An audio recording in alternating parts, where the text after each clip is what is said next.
મહેસાણાની ધરતી પરથી હું સલામ કરું છું, વંદન કરું છું. પણ જે માણસો ખોટા કામ નથી કરતા એમને ડરવાની કોઈ ચિંતા હોતી નથી. જે માણસ ખોટા કામ નથી કરતા, જેમની નિયતમાં ખોટ નથી, સત્ય એમની પડખે આવીને ઊભું રહેતું હોય છે. એટલે તમને કહું કે ગઈકાલે માનનીય અમિતભાઈ, આસામની પોલીસે મારી ધરપકડ કરી અને અહીંથી પાલનપુર સર્કિટ હાઉસથી આસામ લઈ ગયા અને ત્યાં એક મહિલા પોલીસ કર્મચારીને મારી જોડે બેસાડી જે છેડતીનો કેસ કરેલો. ગઈકાલે આસામની હાઈકોર્ટે એક છેડતીની કલમ દૂર કરી નાખી.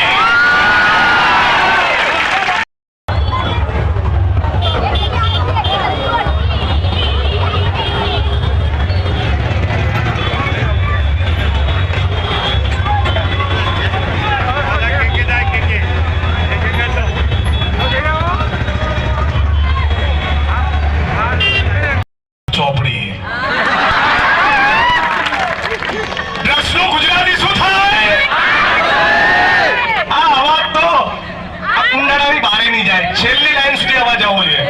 બોલો, ડ્રગ્સનું ગુજરાતી શું થાય? ડ્રગ્સનું ગુજરાતી શું થાય? ડ્રગ્સનું ગુજરાતી શું થાય? ગુજરાતી ભાષા સારી છે મારી.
મૂળ જવાબદારી આખી સિસ્ટમની છે.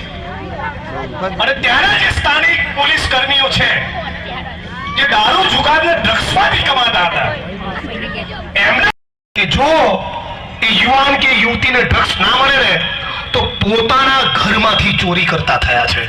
તમે પોલીસના સારા મિત્રોને પૂછજો જે પ્રમાણિકતા અને ઈમાનદારીથી કામ કરે છે, તમને અંદરની વાત કહેશે. પોતાની માના ગળાનો દોરો છૂટવીને એ ડ્રગ્સ લેવા જાય છે. ગેરી બેરી ઉપસ્થિત છે, પૂછી લો. સુઈગામમાં, થરાદમાં, ભાભરમાં, વાવમાં આ વાત કરતા એ ગેની બેનને બી ખબર ને અમને બી ખબર. ગેની બેની રજૂઆતો કરેલી, મેં પણ રજૂઆતો કરેલી.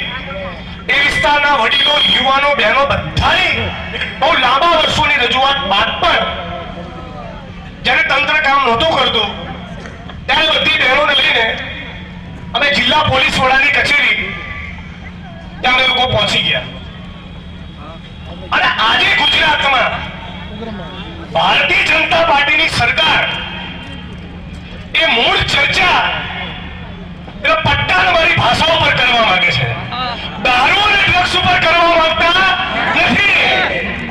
આપણે ચર્ચા લાવવાની જે મૂળ અસલી મુદ્દા પર કે ગુજરાતના દરિયા કાંઠેથી કોના પાપે કયા મંત્રીનું ગજવું ફરવા માટે 72,000 કરોડ રૂપિયાનું ડ્રગ્સ આવ્યો, ગુજરાતની સરકાર, ભાજપની સરકાર એનો જવાબ આપે.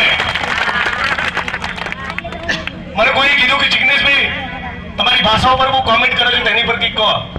ઉત્સવો તાઇફા કરે છે પણ સાચી પ્રજાની તકલીફ, જે પીડા છે, જે દર્દ છે, આક્રોશ છે, એને સાંભળતી નથી. ત્યારે યાત્રા દરમિયાન લોકોને અમે બોલતા કર્યા છે, લોકો હવે ખુલીને બોલી રહ્યા છે, રસ્તા પર ઉતરીને લડવાની તૈયારી બતાવી રહ્યા છે. જે લોકોમાં ડર અને ભયનો માહોલ ઊભો કર્યો હતો આ 3 દાયકાના શાસન, આ યાત્રાના માધ્યમથી અમે ડર દૂર કરીએ છીએ. હું તમને વિશ્વાસ સાથે કહું છું કે આ યાત્રા આખા ગુજરાતમાં ભ્રમણ કરીને જ્યારે પૂરી થશે ત્યારે આખા ગુજરાતના લોકોનો ભય દૂર થશે, ડર દૂર થશે. એમનામાં એક આત્મવિશ્વાસ સાથે પોતાના પ્રશ્નો માટે ખુલીને બોલતા કરીશું, ખુલીને લડતા કરીશું અને એ લડાઈનું નેતૃત્વ કોંગ્રેસ કરશે. જે આક્રોશ દેખાઈ રહ્યો છે, હું માનું છું કે આ જન આક્રોશ યાત્રા એ 2027માં જે ગુજરાતમાં પરિવર્તન થવાનું છે એનો શંખનાદ આ યાત્રાથી શરૂ થઈ ચૂક્યો.